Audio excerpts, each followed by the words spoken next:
السلام علیکم ورحمۃ اللہ وبرکاتہ۔ دوستو، آج کی ویڈیو میں آپ لوگوں کو ایسی چیزیں بتا رہا ہوں جو کہ ہمارے معاشرے میں ان چیزوں کا بہت زیادہ دخل ہے، اور ہمارے انٹرویو میں ہم سے جو سوالات پوچھے جا رہے ہیں تو یہ بہت اہم چیزیں ہیں، لیکن ہماری سوچ اس چیزوں کی طرف نہیں جاتی، بلکہ جو ہماری سوچ جاتی ہے وہ صرف اوپر والے فکرے کی طرف۔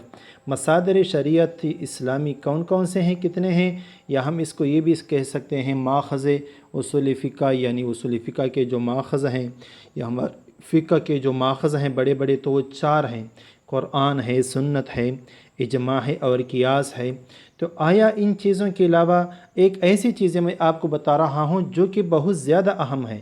ایک ہے عدم الحرج، ایک ہے قلت تکلیف، ایک ہے تدریج۔ ہمارے دین میں ان تین چیزوں کا بہت زیادہ دخل ہے، اور ہماری فقہ جو ہے، ہماری احکام جو ہیں، یہ ان چیزوں پر بہت زیادہ مدار رکھتا ہے، بہت زیادہ اہم چیزیں ہیں۔ تو چلو، میں نے تو پہلے بتا دیا کہ جو ماخذ اربعہ ہیں، یعنی جو وہ چار شریعت اسلامی کے مصادر ہیں، وہ تو چار ہیں۔ ایک قرآن مجید ہے، دوسرے نمبر پر سنت رسول اللہ صلی اللہ علیہ وسلم ہے، تیسرے نمبر پر اجماع ہے، اور چوتھے نمبر پر قیاس ہیں۔ کبھی موقع ملا تو انشاءاللہ اس کی طرف میں آپ کو پوری وضاحت کے ساتھ بیان کروں گا اصول فقہ میں جو ہے۔ لیکن یہ چیزیں عدم حرج سے کیا مراد ہے؟ میرے اکثر دوستوں سے انٹرویو میں یہ سوال پوچھا گیا کہ اصول فقہ میں جو عدم حرج ہے اور قلت تکلیف ہے، جو بہت زیادہ اہم چیزیں ہیں، تو ان سے کیا مراد ہے؟ تو چلو سٹارٹ کرتے ہیں۔ اسلامی قانون کا ماخذ قرآن پاک کی آیات و احکام ہیں، یعنی جو آیات ہیں، احکام جس میں ذکر ہیں، جن کی تعداد تقریباً بعض علماء کے نزدیک 500 کے لگ بھگ ہیں، یعنی تقریباً 500 کے آس پاس ہیں۔ قرآن مجید کے احکام میں تین بنیادی باتوں کا لحاظ بہت زیادہ رکھا گیا ہے۔ ایک یہ عدم الحرج۔ حرج کی معنی ہوتی ہے تنگی، لغوی معنی، اور اس کی بے شمار دلیلیں ہیں کہ یہ شریعت محمدیہ صلی اللہ علیہ وآلہ وسلم تنگی رفع کرنے کے اصول پر مبنی ہیں۔ کیونکہ اللہ تعالیٰ کا ارشاد ہے، اللہ تعالیٰ فرماتے ہیں سورۃ البقرہ میں آیت نمبر 185 میں، اعوذ باللہ من الشیطان الرجیم، بسم اللہ الرحمن الرحیم، یرید اللہ بکم الیسر ولا یرید بکم العسر۔ اللہ کو تمہارے ساتھ آسانی کرنا منظور ہے اور تمہارے ساتھ دشواری منظور نہیں۔ لہذا یہ عدم حرج کی جو ماخذ سمجھے، یعنی ایک اصول سمجھے، ایک قاعدہ سمجھے، بہت سے ہمارے احکامات کا تعلق اس عدم حرج کی وجہ سے، یعنی بہت زیادہ آسانی اس میں پیدا ہوتی ہے۔ تو یہ عدم حرج ایک ایسا اصول ہے۔ دوسرا کیا ہے؟ قلت تکلیف ہے۔ یہ عدم الحرج کا ایک لازمی نتیجہ ہے۔ مثال کے طور پر، اس لیے کہ تکلیفوں کے زیادہ ہونے میں تنگی ہے، اگر تکالیف میں کمی نہ ہوتی تو لوگ تنگی میں مبتلا ہو جاتے، اس لیے تکلیف کے بارے میں اصول بنایا کہ وہ کم سے کم ہو۔ تکلیف کی معنی تکلیف، قلت کا معنی کم سے کم ہو، اور اس کی طرف اشارہ کیا ہے؟ اس کی طرف اشارہ ہے اس آیت میں۔ اللہ تعالیٰ فرماتے ہیں سورۃ المائدہ آیت نمبر 101 میں، یا ایھا الذین آمنوا لا تسألوا عن اشیاء ان تبد لکم تسؤکم وان تسألوا عنها حین ینزل القرآن تبد لکم۔ اس کا ترجمہ یہ ہے، اے ایمان والو، ایسی چیزوں کے بارے میں مت پوچھو کہ اگر تم پر ظاہر کر دی جائے تو تمہاری ناگواری کا سبب ہو، اور اگر تم زمانہ نزول قرآن میں ان باتوں کو پوچھو تو تم پر ظاہر بھی کر دی جائیں گی۔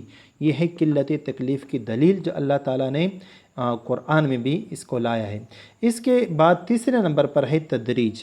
تدریج سے کیا مراد ہے؟ تدریج سے آپ کو لغوی معنی بھی سے بھی پتہ چلے گا کہ تھوڑا تھوڑا، آہستہ آہستہ، آسانی سے تکلیف کی طرف لے جانا۔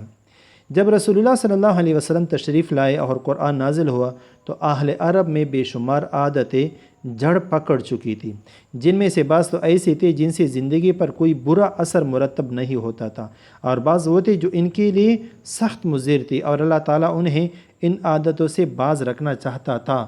تو کیا ہوا؟ اس قسم کی عادات میں اللہ تعالیٰ نے تدریج کا طریقہ اختیار فرمایا۔ مثال کے طور پر میں ایک مثال دے رہا ہوں۔ شراب کی حرمت 3 درجوں میں نازل ہوئی۔ پہلے اللہ تعالیٰ نے کیا فرمایا؟ قل فیہما اسم ومنافع للناس، قل فیہما اسم کبیر ومنافع للناس واسمہما اکبر من نفعہما۔ اللہ تعالیٰ نے فرمایا کہ آپ فرما دیجئے اے محبوب کہ ان دونوں یعنی شراب اور جوے کے استعمال میں بڑی بڑی گناہ کی باتیں بھی ہیں اور لوگوں کے لیے فائدے بھی ہیں، اور گناہ کی باتیں ان فائدوں سے زیادہ بڑی ہوئی ہیں، لہٰذا تھوڑا سا منع کیا شراب سے اور جوے سے۔ اس کے بعد پھر حکم نازل ہوا لا تقربوا الصلاۃ وانتم سکارا، نشہ کی حالت میں نماز کے قریب بھی مت جانا۔ اللہ اکبر، پھر نماز میں صرف حکم نازل ہوا حرمت کی۔ اس کے بعد اللہ تعالیٰ نے تیسری بار جو حکم نازل فرمایا وہ یہ تھا انما الخمر والمیسر والانصاب والازلام رجس من عمل الشیطان فاجتنبوہ لعلکم تفلحون، کہ شراب اور جوا اور بت اور کوڑے کے تیر سے یہ سب گندی باتیں ہیں، شیطانی کام ہیں، سو ان سے بالکل الگ ہو جاؤ کہ تم فلاح پاؤ۔ تو اس کو کیا کہا جاتا ہے؟ تدریج، یعنی پہلے توڑا، پھر تو اور بھی توڑا مشکل، پھر اور بھی توڑا مشکل، کہ اس کی عادت کے ساتھ ساتھ ان کی بن جائیں، کیونکہ وہ ایک ایسی چیز ہوتی تھی کہ ان کی بالکل عادت میں یہ راسخ ہو چکی ہوتی تھی، تو اسی وجہ سے یہ تدریج کے طریقہ بھی اللہ تعالیٰ نے نازل فرمائے۔ تو چلو دوستو، یہ آپ کو اچھی لگی ہوں گی، کیونکہ اصول اربعہ کے جو ماخذ اربعہ ہیں ان کے علاوہ بھی یہ 3 چیزیں ہیں اصول فقہ میں جو بہت زیادہ اہم مقدار رکھتی ہیں۔ تو ویڈیو اچھی لگی ہو تو چینل کو سبسکرائب بھی کریں، شیئر بھی کریں۔ شکریہ، جزاکم اللہ۔